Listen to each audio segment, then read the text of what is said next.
I think what you're saying is going to make a lot of crypto, the members of the crypto industry very happy, because this is exactly what we were discussing at a Facebook audio live in the morning. Because there's a lot of confusion around it. Do you think... No, there's no confusion. The budget is very clear. 1% turnover tax, 30% tax. No, the confusion is around whether it is going to be recognized as legal or not, because the law is still not out. That's the confusion. Where do you, so is that a signal? What you said, Mr. Kant, is very significant, because are you then saying that, of course, the government is going to recognize crypto assets as an asset class and regulate it, which the law will then come up with, and then tax it? It's taxed is already done. The law will follow. Are you saying that? So government is in a mode of interacting, getting a feedback. Government is in a mode of discussing, and I think it'll take a call in due course. But you're not giving a straight answer. Yeah, but the fact that the government has put a regulatory fee, the government has put a tax. I mean, you don't put a tax on, if it has put a tax, means that it's allowed that business to go on. And it is said that there's a certain tax component which will occur to the government. But there are senior government officials who are saying that that is not that is no evidence that maybe, it will be. But you'll see a clearer answer as we go along in due course. And by when do you think that will happen? I think government is still in a process of discussing, trying to understand the animal. It's a new animal across the world.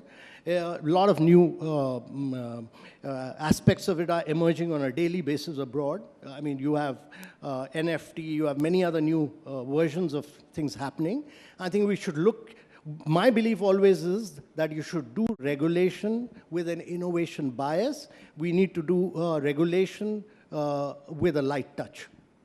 Yeah, you've said that earlier, and yeah, that is what I guess the industry also will expect. Now, another important element of your mission at NITI Aayog, Mr. Kant, has always been this a move towards electric vehicles, the green agenda, and that's become so very important. Now, immediately the question arises is the battery swapping policy. When do you think we will see a clear policy, and what is the road ahead on that? Yeah. Tell us a little more. Firstly, you'll have a battery swapping policy in the next 3 months. We are at an advanced stage. We've already come out with 12 standards already for electric batteries. We'll come out with a battery swapping standard in the next 60 days and a clear battery swapping policy in the next 90 days. But let me also tell you that the government has done an incredible lot.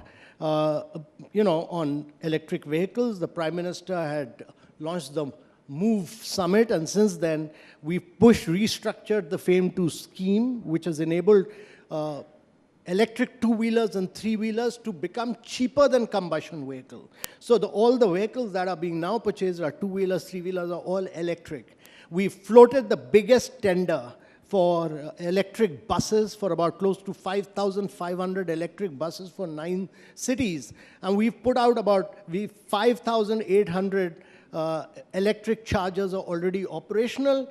The petrol pumps are putting up another 2,200 of them, and we are pushing for fast charging so that every vehicle can get charged within minutes. That is our push for it. And we will ensure that we are able to create a grid for fast charging in this country. But battery swapping will enable you to split the vehicle between actual vehicle and the battery. So the battery will be 40% of the cost, vehicle will be 60% of the cost. So your vehicle will be easier and the battery will be interoperable. So one manufacturer to other, you can take the battery, swap it, and put it in the vehicle. And that is the way to go for the country, in a large, vast country like India, to rapidly spread the electric mobility movement in India. And you're saying it'll be out within the next 3 months? Next 90 days. Okay.